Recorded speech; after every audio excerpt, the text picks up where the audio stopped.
The moment his lips brushed against hers, something inside me sank, heavy and cold, like I'd swallowed a stone. It wasn't a casual kiss. Not the kind you give a friend in passing or a quick joke of a peck at a party. No, this was different. Intimate. Too intimate. And it happened right there, during her company dinner, in full view of everyone, as if the rest of the room had simply disappeared. I froze. My fingers gripped my water glass so hard it quivered, condensation running down my palm. Then Anna, my wife, leaned toward him, laughing softly at whatever he said, her hand brushing his forearm like she'd done it 100 times before. I didn't even know the man's name, but in that instant, it felt like the ground shifted under me. Anna had been the one to insist I come to this dinner. You should meet the people I work with, she'd said while fastening her pearl earrings, her reflection calm but her eyes giving off a strange flicker when I asked if there was someone specific she wanted me to meet. No one in particular, she'd replied too quickly, too brightly. I'd let it slide, though a knot had settled in my chest. For months, I'd noticed how she stayed later and later at the office, how she flipped her phone face down the moment I walked into the room, how vague she'd become about her day. I told myself I was imagining things. Anna was driven, dedicated. Work came first, I could live with that. That night, she looked breathtaking in her black dress, perfume trailing behind her like a secret she didn't want to share. She squeezed my hand a little too tightly as we walked into the hotel ballroom. Maybe that should have been my first warning. Dinner started pleasantly enough. She introduced me to colleagues whose names blurred together, all polite smiles and firm handshakes. I excused myself after dessert, heading toward the restroom. When I came back through the side entrance, I saw it. Him. Tall, broad-shouldered, leaning down with a confident smile. And then that kiss. It wasn't long, but it was enough to stop me dead in my tracks, my heart hammering in my chest. Anna pulled back, her eyes darting around nervously until they landed on me. The color drained from her face. I strode toward them, chest tight, fists balled at my sides. Who the hell is this? My voice shook with anger I could barely hold back. The man's smirk faltered, and Anna quickly stepped between us, her voice sharp but quiet. David, wait. This isn't what you think. I let out a hollow laugh. Not what I think. I just saw him kiss you. Her hands trembled as she shook her head. It wasn't like that. You don't understand. Then make me understand, I snapped. Because it looked exactly like what it looked like. The man finally spoke, his voice uneasy. Maybe I should go. Yes, I barked, not taking my eyes off Anna. You should. He slipped out, leaving the two of us standing in the middle of the ballroom. People turned their heads, but quickly pretended to be engrossed in their conversations. The drive home was unbearable. Silence filled the car, pressing down on us both.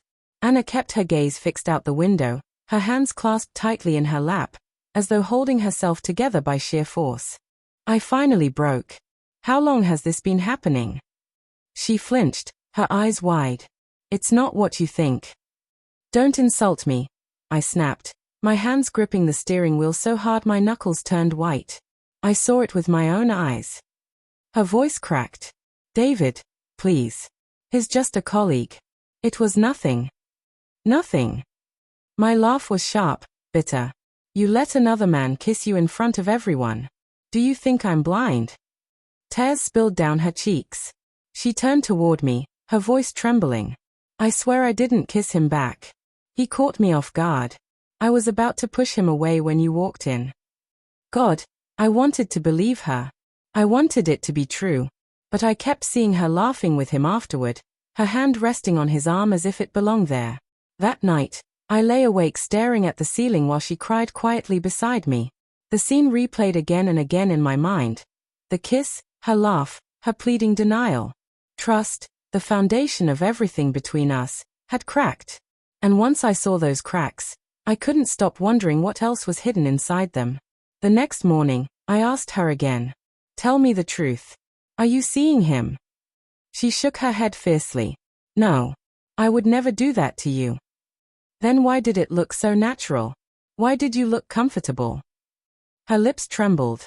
Because I was trying not to cause a scene. He's one of the senior partners. If I embarrassed him in front of everyone. So your job mattered more than your marriage? I cut her off. Her silence was an answer all on its own. Days passed in uneasy quiet. She tried to be affectionate, texts, surprise dinners, soft touches, but doubt gnawed at me.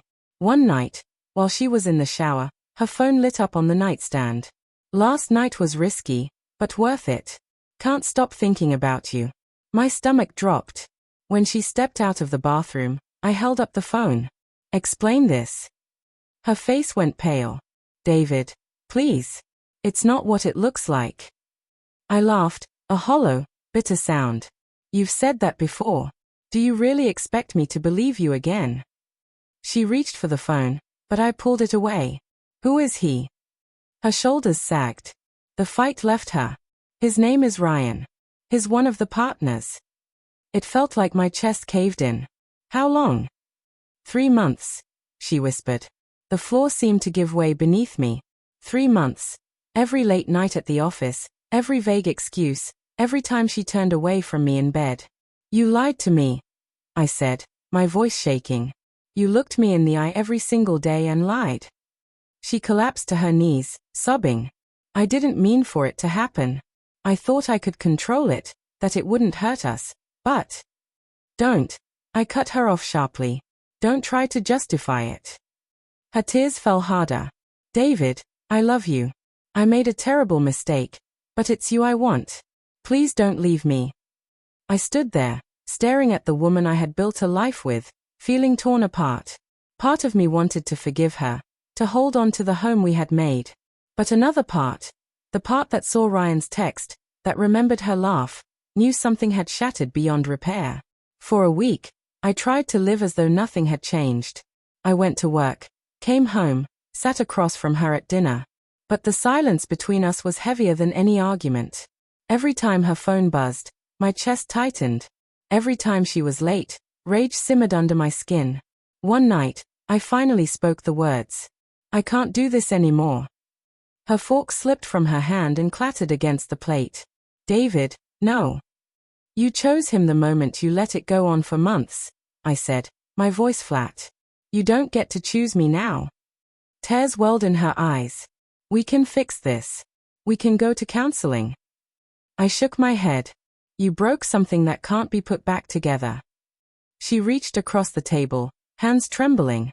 Please don't give up on us. I pulled my hand back. You already did. The next morning, I packed my things. She sat on the couch crying, but she didn't try to stop me. Maybe she knew there was nothing left to save. In the weeks that followed, she texted me constantly, apologies, promises, declarations of love. I didn't answer. Forgiveness wouldn't bring back the certainty I had lost. What I mourned wasn't just trust. It was the belief that the woman I married was the person I thought she was. 2 months later, I saw her outside the grocery store. She looked smaller, worn down. David, she said softly, tears welling in her eyes. I miss you. I stood there for a long moment, the weight of everything heavy in my chest. Then I shook my head. You should have thought about that before you let him kiss you. Her face crumpled. I walked past her without another word.